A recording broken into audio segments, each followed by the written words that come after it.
गद्दार असेल यामध्ये त्याला सुनेत्रा वहिनी सोडणार नाहीत, बदला घेतल्याशिवाय राहतील, हे मी तुम्हाला जबाबदारीने सांगतो. याबाबत तुमच्या पक्षातली इतर कोणी लोक बोलत नाहीत, एकटे अमोल मिटकरीच का बोलता ह्या विषयावर? कशाची किंमत मोजाय, कशाच्या धमक्या देताय तुम्ही? तुम्हाला पक्षाची सिस्टम मान्य नाही आहे? मला सांगा ना सिस्टम काय असते. आणि जे पक्षाची शिस्त पाळत नाहीत अशा बेशिस्त लोकांनी मला शिस्त सांगू नये की यशाचं डिझाईन हे राष्ट्रवादी काँग्रेस पक्षाचं होतं. हे कोण्या PR एजन्सीचं नव्हतं. कार्यकर्त्याच्या भरोशावरच पक्ष मोठा होत असतो, 4-5 नेत्यांच्या भरोशावर पक्ष मोठा होत नसतो.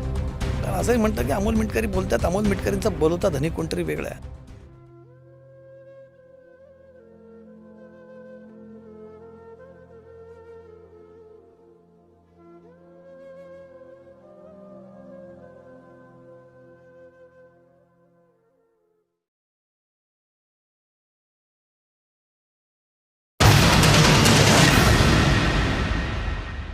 नमस्कार, आपण पाहताय Zee24 तास. मी कमलेश सुधार. टू द पॉईंटच्या नवीन भागामध्ये आपल्या सगळ्यांचं पुन्हा एकदा स्वागत आहे. नवीन भाग आणि नवीन पाहुणे आपल्यासोबत आहेत. आज गेले महिनाभर अजित पवारांच्या अपघाती निधनानंतर महाराष्ट्रात या विषयाची जोरदार चर्चा होते. अनेक जण, विशेषतः काही जण याबाबत वेगवेगळ्या शंका उपस्थित करत आहेत. अजूनही त्याबाबतचा एक प्रकारे लढा उभारले जाण्याची भाषा केली जाते. यामध्ये अनेकांना घातपाताची शक्यता वाटते. त्याबाबत पब्लिक प्लॅटफॉर्म्सवरती या गोष्टी बोलल्या जात आहेत. नेत्यांच्या भेटीगाठी चालू आहेत. सोबतच विलिनीकरणाची चर्चेला आता कुठेतरी एक पूर्णविराम लागला आहे का, या सगळ्या गोष्टींच्या चर्चा आहेत. आणि या सगळ्यांमध्ये 2 नावं जी आहेत ती या विषयावरती आग्रहाने किंबहुना आक्रमकपणे बोलत आहेत. एक आहे रोहित पवार. रोहित पवारांचं म्हणणं आहे की ते माझ्या काकांसाठी चालणार आहे, पण अजित पवारांसोबत अत्यंत जवळचे मानले जाणारे, त्यांच्यासोबत काम करणारे अमोल मिटकरी यांनी काही वेगळ्या ह्याच्यात आपली भूमिका मांडली आहे. कधी त्यांची भूमिका ही अनेकांना, पक्षातल्याही काही लोकांना खटकली आहे. अनेक जण त्याच्याबद्दल चर्चा करत आहेत. आणि अमोल मिटकरींच्या मनात नक्की याबाबत काय आहे, त्यांचं नक्की म्हणणं काय, हे जाणून घेण्यासाठी टू द पॉईंट बोलण्यासाठी अमोल मिटकरी आज आपल्यासोबत आहेत. नमस्कार अमोलजी. मी जसं म्हटलं की वेगवेगळ्या चर्चा सुरू आहेत. या चर्चांना खरं तर सुरुवात तुमच्या काही गोष्टींपासून झाली आहे. सगळ्यात पहिले त्या अपघाताबद्दल, किंवा तुम्ही ज्याला घातपात म्हणतात की ज्याला शंका उपस्थित करतात, ही तुम्ही पहिले वाचा फोडली. ते आता बरोबर महिना झाला आहे या घटनेला. तरीसुद्धा आम्ही बघतोय की तुम्ही त्याच मुद्द्यावरती अजूनही ठाम आहात. त्याच्यावरनं तुम्ही तसूभरसुद्धा हल्लेला नाही आहात. अमोल मिटकरींना असं काय माहिती आहे की अमोल मिटकरींना असं का वाटतं की हे सगळं हा अपघात नसून घातपात आहे? हे बघा, अजितदादाचं महाराष्ट्रातून असं आकस्मिक जाणं हा महाराष्ट्राच्या प्रत्येकाला पडलेला प्रश्न आहे. आणि सर्वसामान्य जनतेचं तुम्ही सोशल मीडियावरची भावना लक्षात घ्या. ते म्हणतात अजितदादासारखा नेता, जो नेता खुर्चीवर बसण्यापूर्वी सीट बेल्ट लावल्याशिवाय बसत नव्हता, स्वतःची काळजी घेणारा नेता, असा अचानक गायब होतो म्हणजे अशा विमान दुर्घटना सांगितल्या जाते, त्यात स्फोट होतात, विमान पलटी होतं. इथूनच शंकेच्या पाला चुकचुकायला सुरुवात होते. माझे प्रश्न भाबळे आहेत, कदाचित ते तुम्हाला हास्यास्पद वाटतील, पण मला DGCAनी पहिली बातमी दाखवली, जे तुम्ही मीडियाने चालवली, विमानात 6 प्रवासी गेले आणि नंतर सांगितलं 5 मृतदेह सापडले. इथे शंकेची पहिली पाल चुकचुकते. जे 2 साहिल मदन आणि यश नावाचे पायलट त्या ठिकाणी नेमणूक त्यांची झाली होती, ते म्हणतात आम्ही ट्रॅफिकमध्ये अडलो. सुमित कपूर त्या फ्लाईटचा अटेंडंट पायलट होता, त्याच्यासोबत अटेंडंट म्हणून शांभवी पाठक होती. नंतर आता काल परवा अशी माहिती येते का तो सुमित कपूरच जिवंत आहे, कॅलिफोर्नियात आहे. म्हणजे ह्या काही शंकेला ज्या वाव आहेत ना, त्याच्यामुळे आम्हाला असं वाटतं की दादाच्या विमानाचा घातपातच घडून आणला गेला आहे किंवा घातपात झालेला आहे. आणि जर तो नसेल तर मला सांगा ना, ब्लॅक बॉक्स इतक्या दिवसानं सापडतो, पूर्वी तो जळलेला असतो, नंतर तो जळलेला नाही असं सांगितलं जातं. स्वतः केंद्रीय वाहतूक मंत्री मुरलीधर मोहोळ, असं उड्डाण राज्यमंत्री मुरलीधर मोहोळांनी सांगितलं होतं पहाटेच्या समयी धुकं होतं, पण तिथं स्पष्ट सूर्यप्रकाश होता. गोजूबावीच्या माळरानावर विमान कोसळण्याच्या पूर्वी तिथं एक स्फोट झाला आणि विमान कोसळल्यावर स्फोट झाले. त्याच्यामुळे या शंकेला वाव होता. म्हणून महाराष्ट्राच्या मनातली जनभावना मी विचारतोय, आणि ते मला अधिवेशनात पण मांडावी लागली, कारण पत्रकारितेचं माध्यम किंवा तुम्ही लोक असे आहात की ते जनतेपर्यंत आमचा आवाज पोहोचवता. म्हणून माझं मन म्हणतंय की दादाच्या विमानाचा अपघात असू शकत नाही, तो घातपातच आहे असं मला वाटतं. अमोल मिटकरी, काय ना, तुम्ही फक्त आता अजित पवारांचे कार्यकर्ते म्हणून बोलणं तुमच्याकडनं अपेक्षित नाही आहे. तुम्ही एक जबाबदार लोकप्रतिनिधी आहात. तुम्ही राज्याच्या कायदेमंडळात बसतात. राज्याचे कायदे जिथे बनवले जातात त्या सभागृहात तुम्ही बसतात. त्यामुळे तुम्ही बोलणं हे फार जबाबदारीने बोलणं, तुमच्याकडे पुराव्यासहित बोलणं अपेक्षित आहे. भावनेच्या भरात बोलणं हे लोकप्रतिनिधीचं काम नाही. पण लोकप्रतिनिधीला भावना असतात ना. मी भाबळेपणा हा शब्द याच्याकरता वापरला का जनतेच्या मनातल्या ज्या काही भावना आहेत त्या भावना आपण समजून घ्या.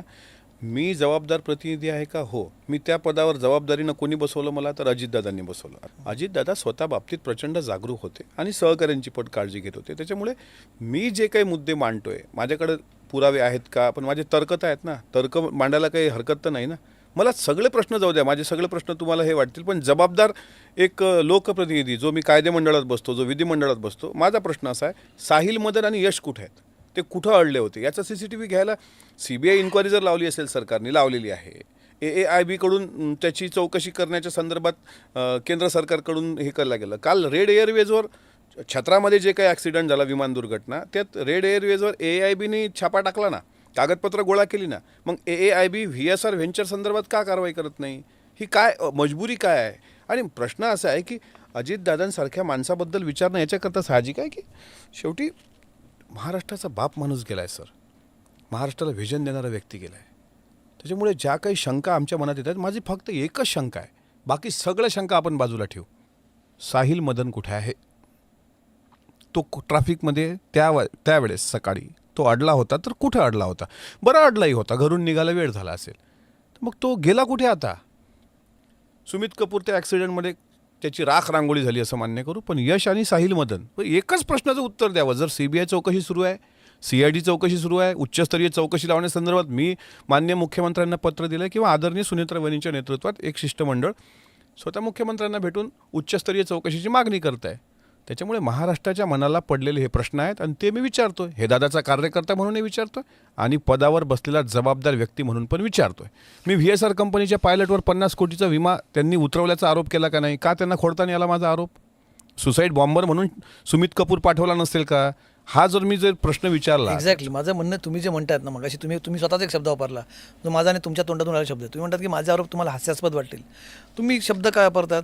आत्मघातकी हल्ला, फिदाईन हल्ला, आता तुम्ही काय म्हणालात सुसाईड बॉम्बर वगैरे सगळे तुम्ही शब्द वापरत आहेत. तुम्ही म्हटलात की जसं लिट्टेने राजीव गांधींचा हत्या केली. या सगळ्या गोष्टी तुम्हाला वाटतात का अमोल मिटकरी या तर्कात बसणाऱ्या गोष्टी आहेत? नाही, मग मला एक सांगा, ह्या जर तर्कात बसत नाहीत ह्या गोष्टी, मग 50 कोटीचे विमे उतरवले ही जी आमची खबर आहे ही खोटी जर असेल तर VSR कंपनीने त्याचा खुलासा करावा ना. एखाद्या व्यक्तीला तसं आम्ही विमा उतरवला म्हणजे त्याच्यामुळे हातपात असा अंगल काढायचा का? असू शकतं. एखाद्या व्यक्तीला तू बाबा जर गेला समजा, तर तुझ्या कुटुंबाला आम्ही पोचतो ना. हो, झालं ना हे राजीव गांधींच्या संदर्भामध्ये. काय होतं की जर ह्या प्रश्नाचं गूढ उकललं नाही तर ते मग गोपीनाथराव मुंडे साहेबांचं अजूनही मृत्यूचं रहस्य कायम आहे, सुभाषचंद्र बोसांच्या मृत्यूचं रहस्य कायम आहे. मग ह्या गोष्टी पडद्याच्या मागं लपून राहता कामा नये. का असू शकत नाही असं? जर अजितदादा पाणी पिण्याच्या पूर्वी पाण्याची बॉटल जर काचाची आता वापरायला लागली असं असेल, प्लास्टिकच्या बॉटलचं पाणी पित नव्हते का? पण अजितदादांनी हे बदल का करून घेतले? कारण त्यांना कुठंतरी जाणवत होतं की काहीतरी कोणीतरी धोका करू शकतो का, म्हणून ते सावध असलं पाहिजे ना. छत्रपती शिवाजी महाराजांपासून बाबासाहेब आंबेडकरांपर्यंतच्या प्रत्येक महापुरुषांनी ती सावधानता बाळगलेली आहे. त्याच्यामुळे माझं स्पष्ट मत आहे की सुसाईड बॉम्बर म्हणून त्याला पाठवला नसेल हे कशावरून? मग सुमित कपूर आता नेमका आहे कुठं? त्याची बॉडी कुठे आहे? काही लोक म्हणतात तो कॅलिफोर्नियात मुलीला पण भेटतोय. हे प्रश्न तर्क लावणं किंवा प्रश्न विचारणं हे काहीच गुन्हा नाही आहे आणि हा माझा संविधानिक अधिकार आहे. आणि हा भावनिकतेचा विषय आहे सर. भावनिकतेपेक्षा अजितदादांसारखा नेता आपल्या महाराष्ट्रानं गमावलं याचं दुःख जितकं आम्हाला आहे तिथं पत्रकार म्हणून. कारण तुम्ही शेवटची मुलाखत दादांची आता काही दिवसांपूर्वी पुणे महानगरपालिकेच्या वेळेस घेतली, तुम्ही पण हे घटना ऐकल्यानंतर शॉक झाला असेल. असं कसं होऊ शकतं?